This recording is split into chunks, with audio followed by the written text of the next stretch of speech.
r/ask Reddit. What is something that was normal in medieval times, but would be weird today?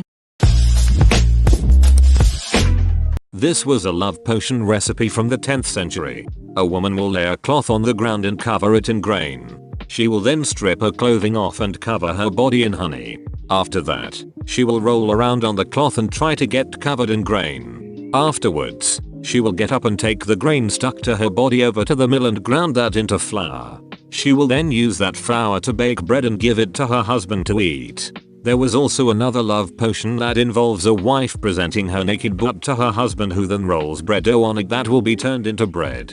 In modern times, love potions still exist in the form of cam generals selling their bath water to gamers. Donating your urine to a dyer.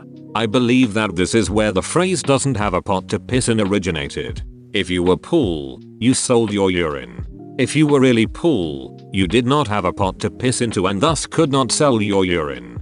Edited to add.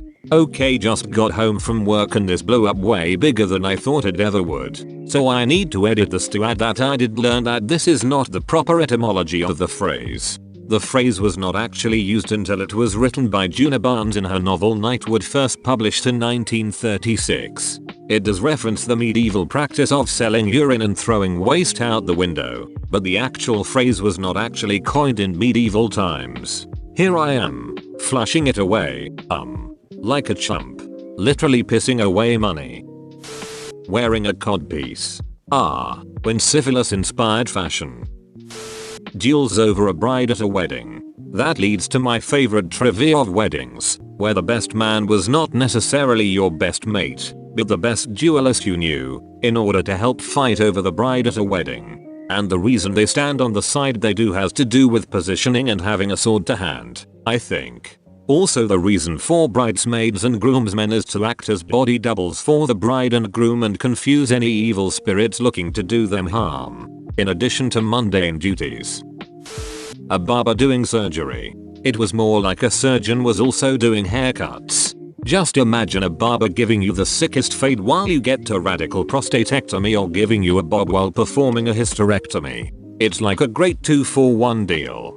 The best part is your hair would look spot on for the funeral. And we still have a representative of bloody rags outside of every shop. The hue and cry. Literally shouting that someone stole something and having the whole village chase after them. I mean, have any better ideas for when you get robbed in a public place? Sounds like a sound idea to me. But imagine getting wrongly accused and getting lynched by a handful of peasants. Having rules about what colors and what type of clothing and hats you could wear, based on your occupation or social level. Sumptuary laws covered a whole host of things, beyond clothing. It'd also limit, for example, the number of guests you could have at a wedding. Is that the same word root as sumptuous? Both from Latin sumptus, meaning expense. The sumptuary laws were also designed to limit extravagant spending. Animal courts. By far the most serial offenders were pigs, accused and convicted of chewing off body parts and even eating children. Most were found guilty and sentenced to death by hanging or being burned at the stake. In 1386, a convicted pig was dressed in a waistcoat, gloves, drawers and a human mask for its execution. In 1386, a convicted pig was dressed in a waistcoat, gloves, drawers and a human mask for its execution. That is some peak fricked up 14th century it right there. That's the kind of it that made Barbara Tuchman pour a tall drink and oil her typewriter. There was a pope in 897 who hated his predecessor so much he had his dead body taken from its grave and put to trial just so he could talk it about him in front of everyone. The history of the church is honestly a great read for people interested. There's some frankly bizarre stuff going on there. It's pretty much a giant list of everything Jesus specifically said not to do. Shout out to that pope that just had orgies in the Vatican. He knew what was up. Outlawry, which stripped a person of all legal rights and allowed anyone to kill them with impunity. Civil death is the modern version of this and it's still practiced in Rhode Island. I guess I'll add that civil death in Rhode Island includes the loss of ability to possess or bequeath property, get married, or even to bring a claim in court. Civilly dead attacked or molested in prison have no capacity to sue, because they are dead. It is not clear whether a defendant could legally be convicted for murder of a person already legally dead, and there's no case law to that effect, so it would have to be decided by the court. The RI Supreme Court has upheld the statute's bar on bringing claims in court several times in recent years, despite RI's constitution featuring a provision absent from the US Constitution, which protects the right to bring claims in court. In case anyone is interested, this is the definition of civil death as per the Riot Law. The law, enacted in 1909, declares people sentenced to life imprisonment to be dead for virtually all legal purposes, including those relating to matrimony and holding property, even though most are eligible for parole after 20 years. The royal ass wiper. Seriously, someone would wipe the king's ass, and it was a respected position. Going to sleep as soon as it gets dark, waking up and hanging out with your family for a few hours in the middle of the night, and going back to bed until sunrise. I would like to know more. Before the Industrial Revolution, sleeping habits were different. It changed because of streetlights, working hours and such modern things, into a single 8-hour cycle. But in earlier times, you would go to bed at sundown, sleep for 5 hours, wake up and maybe frick your spouse or go shoot the 8 with your neighbor for a couple hours. Things that didn't require light. Then go back to sleep for 3-4 more hours. There is some speculation that this sleeping pattern is more natural, and that this may have something to do with why some people have problems with insomnia. Note the speculation.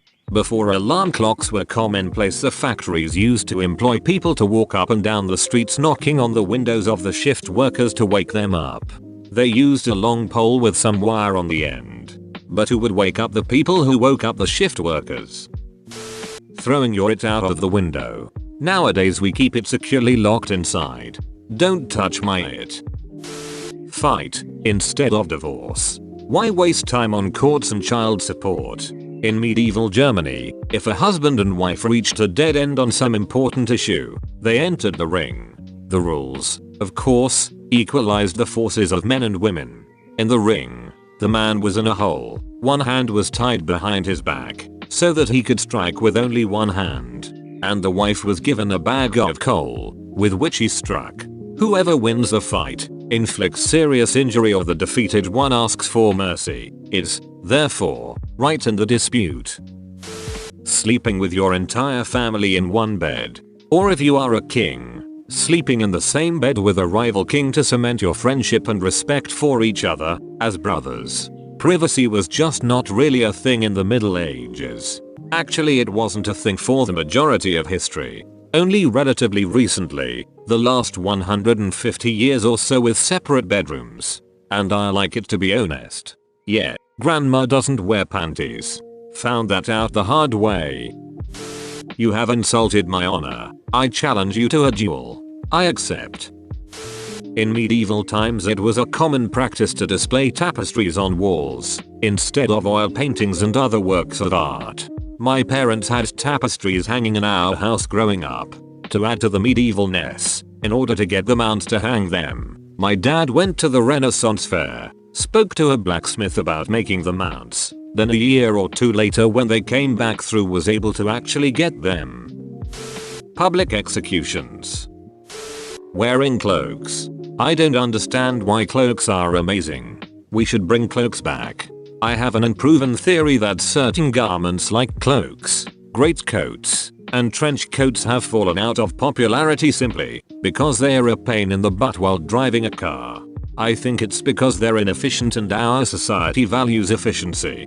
They're yards and yards of cloth, which makes them heavy and kind of expensive if you're getting a good quality one. They get caught on things and get dirty far more easily than, say, wearing a coat and a hat. In addition, our society likes seeing people's body shape and lines. Cloaks obscure body shape, meaning that they look less attractive to people in general. Trench coats fell out of fashion because of that weird kid in everyone's middle school pissing and eating in a bowl and just tossing your it out the window in the morning. We do that on social media instead. More horrifying than weird, but burning cats alive was a popular form of entertainment in medieval and early modern France. The cultural historian Robert Dunton writes, Cats also figured in the cycle of St. John the Baptist, which took place on the 24th of June, at the time of summer solstice. Crowds made bonfires, jumped over them, danced around them, and threw into them objects with magical power, hoping to avoid disaster and obtain good fortune during the rest of the year. A favorite object was cats tied up in bags, cats suspended from ropes, or cats burned at stake. Parisians like to incinerate cats by the sackful, while the Caramords, or Caramilliard or cat chasers of Saint Chamond preferred to chase a flaming cat through the streets. In parts of Burgundy and Lorraine they danced around a kind of burning maypole with a cat tied to it. In the Metz region they burned a dozen cats at a time in a basket on top of a bonfire. The ancient Egyptians seem to be the only people in history that liked cats. Damn, do they get it on all the time. Feels bad as a cat mom. Turkey is cat crazy. Istanbul is famous for having tons of street cats that are treated with respect. Lots of people leave water bowls out for cats, and on cold or rainy nights they'll leave cat shelters out with straw, blankets, or towels in boxes. Neighborhood cats often get named and taken in for medical care, and there are statues of a bunch of especially famous ones. There's good documentary about Istanbul's cats called Kedi, cat, kitty. They became venerated for eliminating rats. There was a saying for 500 years that went like, welcome cats in your street or rats in your home. Congrats, you've made it to the end. You're a beast. Like and subscribe for more r/ask Reddit content. It's free, so why not just do it.